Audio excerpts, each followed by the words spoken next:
আসসালামু আলাইকুম। ইন্না লিল্লাহি ওয়া ইন্না ইলাইহি রাজিউন। এই স্বাধীন ভূমি নামে স্বাধীন, ইলিয়াস ঠিকই বলছিল বালের স্বাধীনতা, কথাটা ঠিকই বলেছিল। কিসের স্বাধীনতা এই দেশ, যেখানে প্রতি মাসে শত কোটি হাজার কোটি টাকা আর্মি, প্রশাসন, পুলিশ, বিডিআর, আমলাতন্ত্রে খরচ করা হচ্ছে।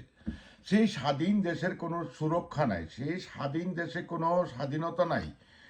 যে স্বাধীন দেশে নামে স্বাধীন নিয়ন্ত্রণ করে ভারত, যে স্বাধীন দেশে ওই যে কুখ্যাত ভারতীয় রাজাকার বেশ্যার ছেলে মুজিব হত্যা করছে লক্ষ লক্ষ মানুষকে, তার লুটপাট এবং দুর্ভিক্ষের কারণে বাংলাদেশে 40 লক্ষ লোক নামায়া গেছে। তো সেই ইলিয়াস তো বলছে বাংলাদেশের চ্যাটের স্বাধীনতা, যে স্বাধীন ভূমির আর্মিরা ভারতের দালালি করতে পারে সেটা চ্যাটের স্বাধীনতা। যেই দেশের লক্ষ হাজার হাজার কোটি টাকা খরচ করে পুলিশ আমলাতন্ত্রে পালা হয়, গোয়েন্দা বিভাগ করা হয়, সেই দেশে নির্মমভাবে মানুষকে প্রকাশ্য হত্যা করা হয়, বালের স্বাধীনতা। আর এই স্বাধীনতা তো আমরা চাই নাই। এই কুখ্যাত বেশ্যার সন্তানেরা, এই বেশ্যার সন্তান নামদারি টকশোদারি, এই বিএনপির যারা আছে বড় বড় নেতা, ফখরুল, আব্বাস, সালাউদ্দিন, এই যে বড় বড় ব্যারিস্টার, সুপ্রিম কোর্ট, জজ কোর্ট, তাদের মাধ্যমে জামিন হয় কুখ্যাত সন্ত্রাসীর। এই বালের স্বাধীনতা আমাদের কি দরকার ছিল? কি দরকার ছিল? কেন বারবার প্রাণ যাবে? কেন শাপলা চত্বর অগণিত মানুষ মরবে? কেন বিডিআর হত্যাকাণ্ডে শত সহস্র মানুষ মরবে? কেন যে বিচারের নামে রাজনীতিবিদ আলেমদেরকে হত্যা করা হবে? কেন কেন আর কতদিন চলবে এই দেশের এইভাবে হাদির মতো মানুষ প্রাণ ঝরবে? যারা দেশপ্রেমিক, যারা দেশের পক্ষে কথা বলবে, তাদেরই হত্যার শিকার হইতে হবে। এইখানে আর কতদিন চলবে ভারতের দালালি? কেন চলবে? এই দেশের টকশো নামে কেন হিন্দুস্তানের দালালি চলবে?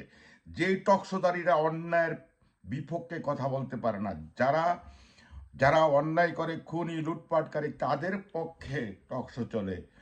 যেই দেশে আর্মিরা যারা খুন লুটতরাজ ভারতের আগ্রাসনের পক্ষে থাকে, তাদের পক্ষে কেন কথা বলে? এই স্বাধীনতা আমাদের দরকারটা কি? দরকারটা কি? এই বাংলার মাটিতে কেন হাদির মতন একজন কমান্ডারের, আন্দোলনের কমান্ডারের রক্ত ঝরবে? কেন আবার হাসানাত আবদুল্লাহর হুমকিতে আসবে? কেন ছাত্র জনতা হুমকিতে আসবে?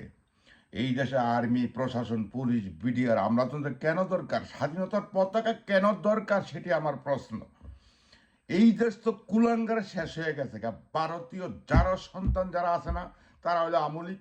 মুজিব ছিল কুখ্যাত যারা সন্তান।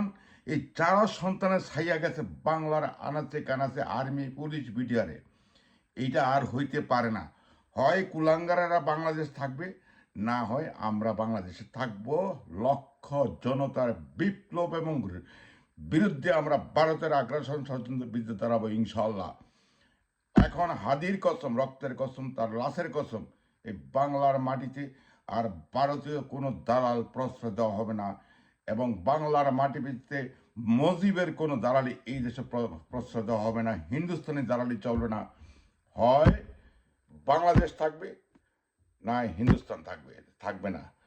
অথবা হিন্দুস্তান থাকবে, বাংলাদেশ থাকবে না। দুইটার একটা, একসাথে বসবাস করা যাবে না। বাংলাদেশ জিন্দাবাদ, ইনকলাব জিন্দাবাদ।